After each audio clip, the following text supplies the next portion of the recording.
हे आहेत उपवासाचे गोड अप्पे। गोड जरी असले तरी ह्याच्यामध्ये अजिबात गूळ साखर काही घातलेलं नाहीये। हे अप्पे तुम्हाला उपवासालाच करायला पाहिजे असं काही नाही।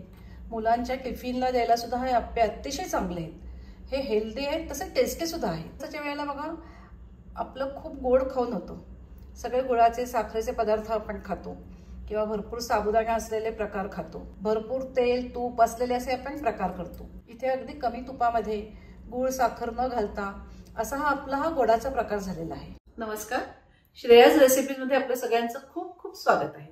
तुम्हाला माझा व्हिडिओ आवडला तर लाईक करा, शेअर करा। जर तुम्ही अजून सबस्क्राइब केलं नसेल तर प्लीज सबस्क्राइब करा। बेल आयकॉन प्रेस करायला विसरू नका, त्याच्यामुळे तुम्हाला माझे नवीन व्हिडिओचे नोटिफिकेशन्स लगेच मिळतील। हे बघ किती छान झालेले आहेत। चला तर मग आता उपवासाचे गूळ साखर न घालता गोड अप्पे करूया। त्याच्याकरता इथे वरई घेतलेली आहे। ह्याला सामा राईस म्हणतात, भगर म्हणतात, अशी वेगवेगळी नावं आहे त्याची। इथे 1 कप वरई घेतलेली आहे। कप अगदी भरून घेतलेला नाहीये, वजनाला 150 ग्रॅम आहे। आता ह्याच्यामध्ये आपल्याला पाव कप साबुदाणा मिक्स करायचा आहे। हा बघा पाव कप घेतलेला आहे, असं दोन्ही मिळून 1 कप झालेलं आहे। आता हे स्वच्छ धुवून घ्यायचं आहे। एका बोलमध्ये घेतलेलं आहे, स्वच्छ धुवून घेतलेलं आहे। भिजवताना जे पाणी घालाल ते वरईच्यावर अगदी थोडासा लेअर येईल एवढंच घाला, जास्त घालू नका। आता हे आपल्याला अर्धा तासाकरता भिजवून ठेवून द्यायचं आहे। ह्या अप्प्यांमध्ये आपण गूळ साखर काही घालत नाही आहोत, तर केळी घालतोय। कधी कधी बघा आपल्याकडे केळी खूप पिकतात, तशी पिकलेली केळी घ्यायची। 2 केळी घेतलेली आहेत, 8-10 खजूर घेतलेले आहेत। तुम्हाला खजूर नको असेल तर तुम्ही केळ्याचं प्रमाण वाढवू शकता, अजून एखादं केळं घालू शकता। पण जास्त केळं घातलं तर त्या अप्प्यांना केळ्याचा खूप वास येतो आणि सगळ्यांनाच केळ्याचा वास आवडत नाही, त्याच्याकरता थोडासा खजूर घालायचा। नाहीतर तुम्ही थोडासा गुळ घातला तरी चालेल। ह्या खजुरातल्या बिया काढून घेतलेल्या आहेत। आता मी हा खजूर धुवून घेते आणि अर्धा कप ओलं खोबरं घेतलेलं आहे। हे ऑप्शनल आहे, तुम्हाला खोबरं नको असेल तर तुम्ही शेंगदाण्याचं कूट जरी ह्याच्यात घातलं तरी चालेल। इथे पाव चमचा मी सुंठ पावडर घेतलेली आहे, ही सुद्धा ऑप्शनल आहे। सुंठीमुळे केळ्याला जो एक उग्र वास असतो तो निघून जातो आणि छान सुंठीचा वास येतो। मिक्सरचा जार घेतलेला आहे, त्याच्यामध्ये हा खजूर घेते। हा खजूर धुवून घेतलेला आहे। आता एकदा फिरवून घेते मिक्सरमधनं। आता 2 केळी घेतली होती, त्याचे बारीक तुकडे केलेले ते आता ह्याच्यामध्ये घालते। आता पुन्हा एकदा हे मिक्सरमधनं फिरून घेऊया। हे बघा केळं आणि खजूर मिक्सरमधनं वाटून घेतलेलं आहे, दोन्ही एकजीव झालेले आहे छान। हा बोलमध्ये काढते हे। आता ह्या जारमध्ये वरई बारीक करून घेऊया।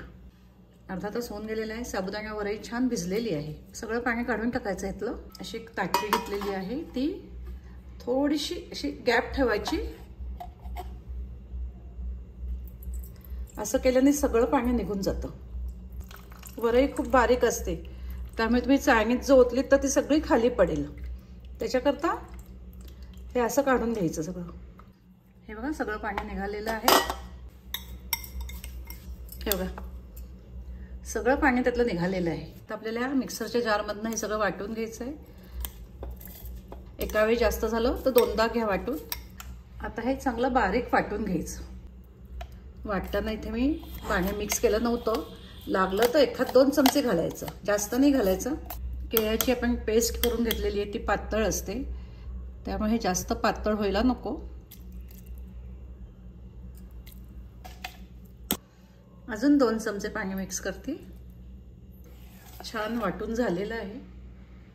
ह्याच्यात जो साबुदाणा आपण घातलेला आहे तो कधी कधी थोडा बारीक होत नाही, काही हरकत नाही। जेव्हा आता आपण अप्पे करू तेव्हा तो छान शिजतो।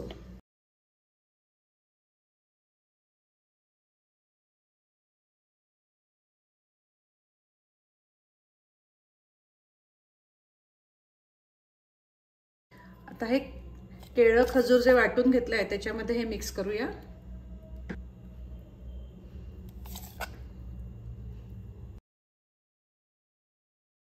आता ह्याच्यामध्ये मी अर्धा कप ओलं खोबरं घालते, मीठ थोडंसं घालते, वेलचीची पूड थोडीशी आणि सुंठ ऑप्शनल आहे।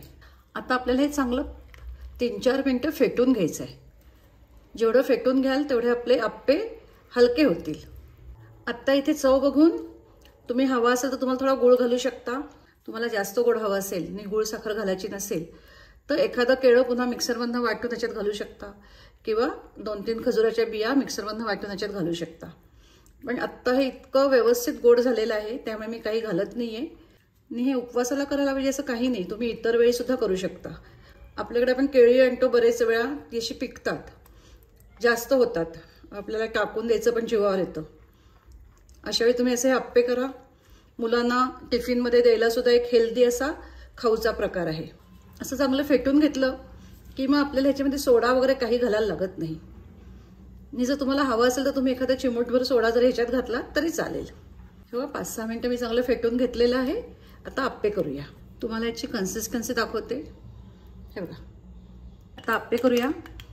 आप्पे पात्र आधी जरा तापवून घेतलेलं आहे. आता त्याच्यामध्ये थोडं थोडं तूप घालतेय. गोड आप्पे करतोय त्याच्याकरता तूप घालतेय. तुम्ही तेल घातलं तरी चालेल. हे तूप सगळीकडे असं लावून घेऊया. ह्या आप्पे पात्राच्या खाली असा मी लहान तवा घातलेला आहे, त्यामुळे जे मधले आप्पे असतात ते जास्त करपत नाहीत. गॅसची फ्लेम लोच आहे. आता हे आप्पे पात्र चांगलं तापलेलं आहे. हे मिक्सर घालूया. आधी साईडनी घालायला घ्यायचं, मग मध्ये घालायचं.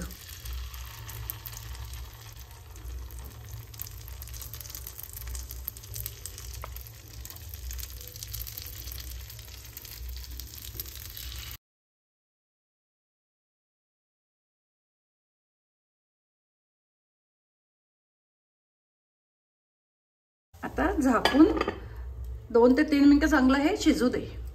गॅसची फ्लेम थोडी हाय करते. हे बघा झालेले आहे, काढूया.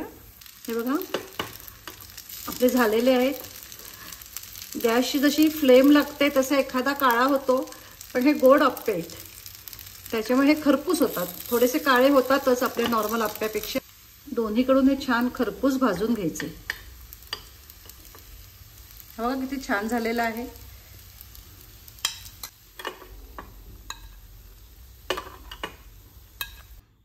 आता बाकीचे आप्पे करून घेते.